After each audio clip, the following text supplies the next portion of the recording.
جاءت به آياته فهو الكريم المنزل وأقول قال الله جل جلاله والمصطفى الهادي ولا أتأول. I'm being honest with you, you're all طلاب العلم and have studied Islamic sciences. Wallahi, I'll be honest with you. The shubuhats that I was exposed to at Yale, some of them I still don't have answers for. But with my utmost respect, I believe that these creeds that we are wed to also have elements of human products in them. But frankly, the Sunni theological schools are very much akin to these legal schools. And we need to understand that they are human attempts to get at the truth. And you see the development of theology. I mean, Aqidah in general, the way it's taught and studied from different schools of thought, it's taught as something black and white, something... And every do's school and teaches don'ts. this. And every school is incorrect in this regard. Because Aqidah is a development. And you see for yourself that there is an actual internal development. Really, this shows you that the guy is ignorant of what Aqidah is. This is wallahi stupidity. He doesn't know what Aqidah is when he says that. Wallahi, when you study Aqidah, this is the only way you will save yourself from the fire of hell, and this is the only or the primary way that you will increase in your love of Allah. The Salaf of the Sahaba, the Tabi'een, and the Tabi'ut Tabi'een. These three generations were perfect in their Aqidah. They had no difference between amongst them.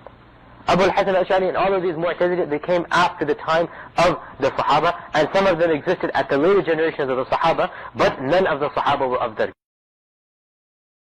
It's not surprising that our medieval scholars believe this type of stuff. Now, obviously, dare I say, anybody who knows science and geography and modern civilization, you cannot believe that there is a tribe for 4,000 years trapped behind a wall. I mean, if you believe this, that's your position. I cannot believe it. I cannot believe it. I find this very difficult to believe. They're in some place separated from mankind. So if somebody were to say, how can we believe these ahadith when Google Earth has mapped the whole world? We can zoom in and see everything around us, and there is no massive land hidden from mankind. The response is, Wallahu ala kulli shay'in qadir. Allahu a'lam. If we believe in the ahadith, this is what the ahadith tell us. This is what the ahadith tell us. And there's a simple rule that Ibn Taymiyyah mentions. Memorize this rule. The Quran and Sunnah does not bring the impossible, but it does bring that which astounds the mind. Is it impossible that somewhere underground Allah has thousands of people living? It's not impossible. It's not impossible. The issue of the Mawlid, for example, Al-Hafid ibn Hajar is very frank. It's a very beautiful fatwa of Ibn Hajar. He goes, look, in a technical sense, of course it's a bid'ah. He says this, Ibn Hajar. In a technical sense, it's a bid'ah. The Prophet didn't do it. The Sahaba didn't do it. But if on that day people come together, give some charity, recite the fada'il of the Prophet ﷺ, they do dhikr, then it is bid'ah hasana. What's wrong with that? Hold on a sec, something's fishy here. So for 600 years after the death of the Prophet ﷺ, nobody in the entire Muslim lands, Islam Muslim, we're not talking about Christians with Christmas, Muslims are not celebrating the birthday of the Prophet. Why? Abu Hanifa, none of them. Buhari, Muslim. None of them. Because the concept was not even in their heads. There's a very famous scholar, Ibn Hajar. Ibn Hajar al-Asqalani, the famous Ibn Hajar. He said, this is a bid'ah. The Prophet never did it. But there's good in it as well, because people come together and they mention Allah and the Prophet and they just talk about the seerah, etc., etc. So, others opposed and they said, no, there can't be any such thing as a good bid'ah. And some scholars say that this act, the thought of it came from celebrating Christmas. That when the Christians show respect to Jesus Christ, then these guys thought that they could do better and show respect to the Prophet by celebrating his birthday. No, if you really loved the Prophet ﷺ, your lifestyle would be in accordance with his. That's how you would love the Prophet. I just have a simple question. Can you outdo the companions in your love for the Prophet ﷺ? Can you do better than Abu Bakr and Umar? No way. Well then, why don't you just stick with it? Just stick with how Abu Bakr and Umar and Uthman and Ali radiallahu anhum, how Imam Bukhari, Imam Muslim, how they did it. And you know how they did it? They followed the sunnah of the Prophet ﷺ. There are many ulama who do not think so, and there are great ulama. And if a person is following a great alim, what can you say? Imam al-Nawawi said it's mustahab. Right? Imam al-Suyuti said this. Ibn Hajar said this. There is no innovation which is a good innovation. Some of the scholars, they try to categorize innovations into good or bad. But the Prophet ﷺ himself stated every innovation is an evil innovation and is a bid'ah, and every bid'ah leads to the fire of hell. The whole point of innovation is that you think Islam is incomplete. You have to add something. In the end of the day, Allah Azza wa Jal will reward and punish people based upon their niyyah. The Prophet ﷺ said, Allah has refused to accept the deeds of any person who does innovation until he leaves that innovation. Someone who is innovating, his actions will not be accepted from him until he leaves that innovation. You might have a good intention, realize. You might think that what you're doing is good, but your intentions don't count here. Your actions speak louder than your words. By adding something to Islam, by claiming that, oh, this is a good act, even though it's not in the Quran and Sunnah, you are claiming that you know better than Allah and His Messenger. That they left something out of the religion. That you came along 1,000 whatever years later and discovered something that they didn't tell you. So this is the implications of a person who innovates. And that is why the Prophet ﷺ, in the most severest of terms, has cursed and warned against those who innovate. See them as they are. And in my humble opinion, the Salafi movement has many positives, and we should embrace these positives. And of those positives is the purity of its creed, the primacy of the sacred text, the encouragement of critical thinking, the avoidance of superstitious, if you like, rituals and over-exaltation of saints, an emphasis on hadith authentication, an emphasis overall on knowledge. All of these are great aspects of Salafism. But Salafism also has some negatives as well. And that is, in my humble opinion, one of the greatest negatives is that it has taken issues of theology, abstract issues of theology, and made them the ultimate goal over and above actual religiosity.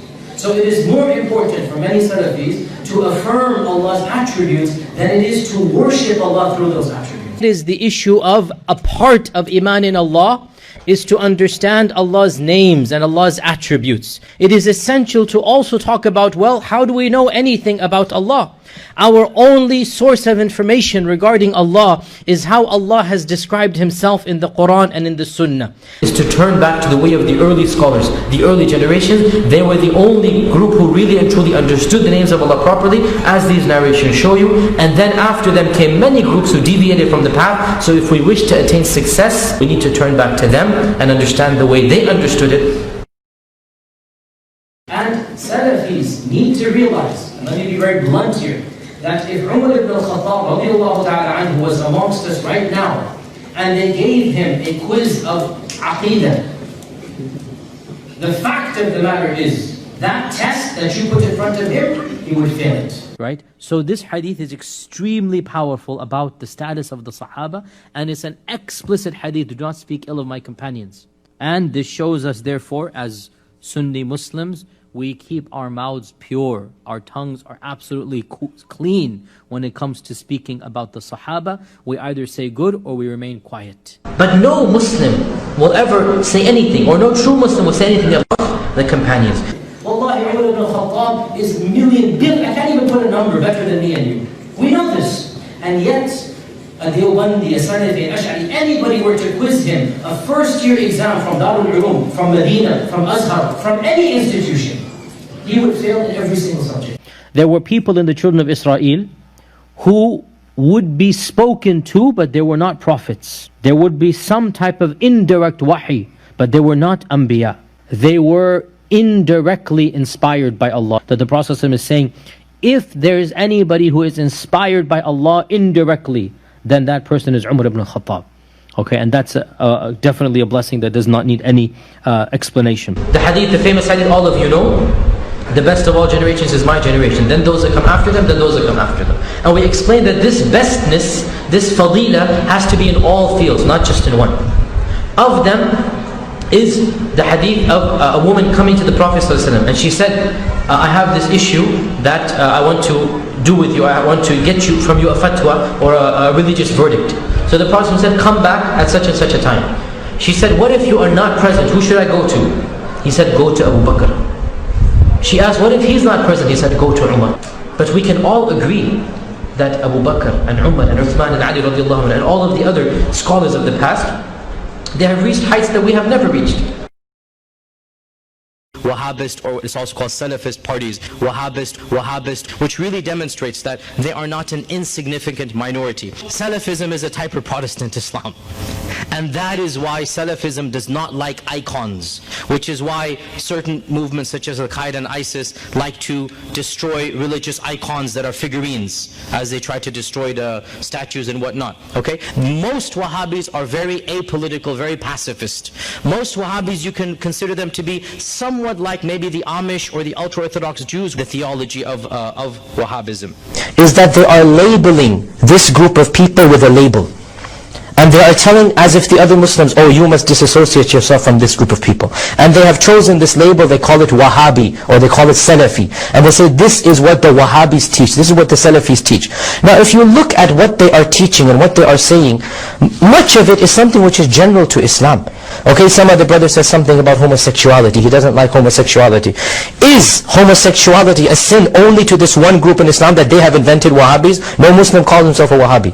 Amongst ourselves we can discuss and fine-tune and detail, no problem. But to take one group and label it with an invented label, this label of Wahhabi is an invented label, this label of Wahhabi is an invented label, and then say, oh, this is all coming from this group. What do you think they're trying to do? They're trying to divide and conquer. They're trying to cut and break the ummah and say, okay, this is one group called the Wahhabis. What happens? Those who don't like this label, don't call themselves this label, nobody does. But I'm saying the groups that don't even like, for example, the theology of this group, they will say, okay, this anger is directed toward these Wahhabis, that's fine, let them do that. I'm not going to support my fellow Muslims in Islam.